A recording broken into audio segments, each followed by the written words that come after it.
誰かバイクプレゼントしてくれないかな。世の中そんなに甘くないと思いますよ。あ、ペンタロウサンタ。アナゴさんにチュン太郎さん。花子さんがバイク欲しいらしいです。なんかちょうだい。いやー、バイクは無理かな。靴下に入らないし。じゃあ代わりにお得感があるバイクを紹介しようか。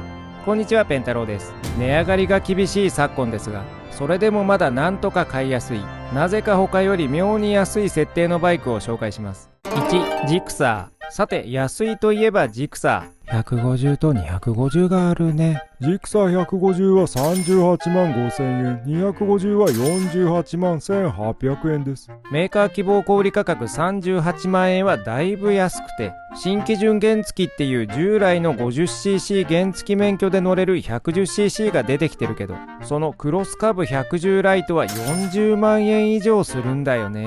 ジクサー150の方が爆裂安いね。こっちは高速も乗れますし、2段階右折待ちのワニみたいな警察に引っかかることもないしね。そもそも 50cc 扱いのパワーなくて重い 110cc に40万円っていうのもびっくりだけどね。ジクサーは庶民の味方だね。しかも昨今値上げオンパレードの中、今年は値上がりなしでした。スズキのバイクはどこのバイク屋さんでも買えるから、さらに安く売ってる店もあるよね。ジクサー150は新車30万ちょっとで売ってる店もあります。 125cc も普通 4,50 万円だから、 150cc のジクサー150の安さは本当にありがたい。50cc なき今、全部のバイクの中でも最安クラスの一つです。ジクサー250も48万円だから、下手な 125cc より安い。鈴木さんの企業努力には頭が下がるね。2、CB1000F。 次、ホンダの CB1000F に行こうか。この間発売されたホットなモデルだね。スタンダードモデルが139万7000円ですね。なかなか挑戦的な価格設定できた。競合は川崎の Z900RS だよね。 Z900 の次期モデルが152万9000円だから、13万円ほど安くなってる。熾烈なバトルだね。川崎は本当なら次期モデルでもっと値上げしたかったでしょうね。ホンダが安く来たから、値上げ幅によっては致命傷になるからね。 CB1000F のおかげで Z900RS の大幅値上げ阻止できたのかもね。川崎は今頃頭を抱えているかもしれません。 Z900RS が売れないと川崎プラザ終わっちゃうもんね。頑張ってほしいよね。ホンダは最近セミオートマ化が進んでいます。DCT とか E クラッチだよね。 CB1000F は DCT グループじゃなさそうだから、 E クラッチを積んできそう。750クラスのホーネット750とトランザルプに来年 E クラッチがつくので、 1000cc クラスへの装備も時間の問題でしょう。ホーネットといえば CB1000 ホーネットも安いよね。 CB1000 ホーネットはスタンダードモデルが134万2000円。 CB1000F とは5万円くらいの差です。CB1000F のピークパワーはホーネットから落としてあるけど、ピークトルク発生回転数を下げているから、 CB1000F の方が乗りやすさ重視のセッティングみたい。下のトルク太いと扱いやすくなるよね。ホンダの CB1000 系は初期モデル特化と思った方がいいかな、これまでの流れを見ていると。3、MT25。 ヤマハからは万能バイクの MT25。 63万2500円です。 250cc も高くなってるよね。川崎の Z250 が70万4000円。性能は MT25 と同等クラスです。単気筒の W230 が66万5500円。こちらの性能は MT25 クラスよりだいぶ劣ります。同レベルの Z250 より7万円安くて、下のレベルの W230 より3万円安いんだね。W230 と同じく単気筒のホンダ CL250 が64万9000円だから、やっぱり MT25 の方が安くなってる。前は56万円ほどの CB250R があって、こちらは価格性能比優秀だったけど、最近の 250cc 単気筒はみんな高いんだよね。他の値上がりで2気筒の MT25 が相対的に割安になったんですね。320cc の MT-03 も68万7500円だから、こちらもさっきの川崎 Z250 より安くて、この辺の川崎買うならヤマハを勧めるかな。バイクデビューにもヤマハのこの辺が良さそうだね。2気筒の扱いやすさもあって機敏に走れますし、そんなわけでヤマハの250と 320MT-YZF ともまずまず好調みたい。あれでもジクサー250は48万円じゃなかった？そう、やはりコスパならスズキの王者は崩れない。2気筒のバランス感かより安いスズキ単気筒か好みは分かれそうです。 4GSX8S。 次は GSX8S。 またスズキだね。こちらは112万2000円。バランスの良い完成度の高さで定評があります。ちょっと値上がったけど、まだ他に比べると割安感あるかな。ペンタロウさんは 8R 持ってるよね。8R もまだ割安な方だと思うよ。120万円弱でこの性能のフルカウルが手に入るなら確かに安いと思います。年明けには 8T と TT が発表出そうだよね。 8T は 8S より高い設定だろうけど 8R より高くなっちゃうかな。130万円いっちゃうと139万円の CB1000F がある以上かなり厳しくなりそうです。 8R と同価くらいじゃないと 1000F と戦うのは熾烈になるかな。見た目独特でかっこいいけどね。こうしてみるとホンダの CB1000F の価格設定のヤバさが浮き彫りになってきます。 8T はどうかわからないけど 8S はまだ割安だから間違いなくおすすめ。ペンタロウさんは 8T 買うんでしょ？買わない。5レベル1100。次はホンダレベル1100。毎年販売台数上位常連だよね。発売当初からは落ちてきましたが、それでも安定して売れています。レベル1100はスタンダードモデルが120万4500円。レベル 1100T の DCT が149万500円。ちょっと値上がってきてるけどまだ安めだね。120万円で 1100cc の加速感を味わえるのは今後まずないでしょう。エンジンはアフリカツインと同じものをベースにしてる。アフリカツインはビッグオフローダーですね。瞬発力はさすが 1100cc ツインだけあってなかなかに強烈。ツアラー系の NT1100 も仲間だよね。あまり見かけませんが、電子制御サスペンション搭載の優れたバイクです。これらは200万円前後の価格帯だからレベル1100の安さが際立ってるね。レベルは電子制御サスペンションがありませんが、それでもこの価格差はかなり割安でしょう。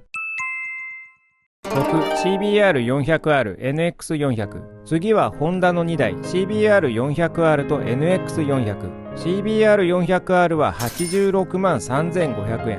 安くもないね。以前はなんとなく高めバイク感がありました。CBR400R は値上がり率が低めで他が値上がっている中おとなしめだから相対的にお手頃になってきた。 400cc も100万当たり前になってきたもんね。 NX400 の方は89万1000円。ギリギリ80万円台だね。 CBR400R と NX400 は来年 E クラッチがつきそうです。このバイクに E クラッチは待ち望んでいる人多いかも。ペンタロウさんもその口でしょ。前に日常使い用に本気で買おうか考えてたんだけど、そのうち E クラッチつきそうだから待ってよと思って。買いませんよね。置き場所ないから買わない。最近でかいのいろいろ増えたもんね。ペンタロウのことはさておき CBR400R と NX400 はちょうどいいバランスで乗り換え先を見つけにくいから長く乗って長期コスパもいいかも。7SV650。歴戦のコスパ王者 SV だね。しばらく大型最安安定の立場でした。生産終了しちゃったから在庫限りだけど最終モデルは83万6000円。ペンタロウが前に買った時は X の方が実売70万円ちょっとだったかな。 X は最終88万円だね。値引きしてくれる販売店が多いですね。 SV650 は生産終了したけど同じエンジンの SV7GX が出てきたね。7だけどエンジン変わってないんだよね。セッティングは違うかもしれませんが変わらず 645cc です。ネイキッドを販売終了してアドベンチャー風だけ出てきたけどどういう販売戦略なのか読めないね。スズキはクロスオーバーと呼んでいますが、アドベンチャー、クロスオーバー、スポーツツアラーというジャンル名が乱立していてわけわかりません。アドベンチャーはまだタイヤがオフロードってことっぽいけど。クロスオーバーとスポーツツアーラーはピザとピッツァくらいの違いでしょうか。ピザとピッツァは別物でしょ。めんどくさいなこの人。じゃあ柏餅と桜餅で。葉っぱが違ったり色々あるけど、まあ似たようなものだよね。ツアラーの類も一応メーカー的には定義が違うみたいだけど、ユーザーとしては理解するの面倒だから、みんなアドベンチャーでいいんじゃない？ガチオフ以外は目的は同じ旅バイクだもんね。8、GB350。この辺からちょっと微妙なコスト感になってきたものたち。GB350 は出た時激安ですごい売れてたね。今年の爆上げで様子が変わりました。一番安いモデルで64万9000円。まあでも 400cc も100万円前後普通になってるし。値上げしても全体から見ると安め設定です。新しく追加されたツートンカラーが人気みたいだね。爽やかでいいね。S と C は71万5000円。ここら辺になると安い感じはないね。より機敏に走れるヤマハの MT-03 の方が安いです。今後は安さより空冷短気筒好きの人向けで生き残ってくんだろうね。ヤマハの SR400 がない今、競合がいなくてね。川崎の W230 は競合じゃないの？ W230 は空冷短気筒の味わい系じゃないから、走りのテイストは全然違う。あちらはシートの低いオフロード車という雰囲気です。それはそれでとてもいいんだけど、こういう鼓動感感じてのんびり走るバイクも選択肢が増えてほしいね。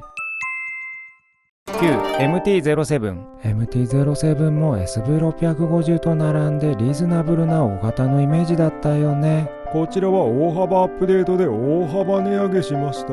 現行が96万8000円、70万80万だった最初からするとだいぶ高くなった感じはあるね。電スロ化で 10% 値上がりました。その結果安くもなくなポジションになってる。それでも大型クラスで100万以下は少ないよね。100万を切る大型の最後の生き残りというところかな。あとは NC750X やレベル500あたりもギリギリ90万円台です。厳しい時代になったね。値上がりはしたものの MT-07 ファミリーは乗りやすいし、利便性も高いし、トルク感を生かして走るのが面白いから損はないバイクだと思うけど。10、忍者400。忍者400はリーズナブルだったよね。毎年ゆでガエルのようにチクチク値上げしています。結局今は81万4000円。だいぶ上がったね。仕様がほぼ変わらず毎年値上げ続きだから、もうコスパよし感は終了かな。80万円を超えるとホンダ CBR400R が近い金額です。CBR400R と勝負するには振動の多さや走りの上質感、利便性では分が悪いところがあるね。軽さのメリットはあるよね。軽さを求めるとヤマハの YZF-R3 もあります。排気量差はありますが、今までリーズナブルでよく走るというポジションで普通二輪免許の1台目として人気だったけど、そのポジションは卒業した感があるね。いろいろ入れ替わってくんだね。入れ替えといえばペンタロウさん今年何台バイク買ったの？何台だろう。片手の指で数えられませんよね。そうだね。減らしたの何台？確か春に3台減らしたような。差し引きプラスですね。そうかもね。買ったらちゃんと入れ替えないとね。1台買ったら2台手放してください。来年頑張ります。今回こちらの世界のペンタロウはバイク台数が年間差し引きプラスになってしまったようですが、乗車は危険なので常に入れ替えることをお勧めします。よろしければ高評価、チャンネル登録、ハイプをお願いします。ラジオチャンネルでバイクの小話、メンバーコンテンツでプライベートな話をしているので、よろしければそちらもご覧ください。続く。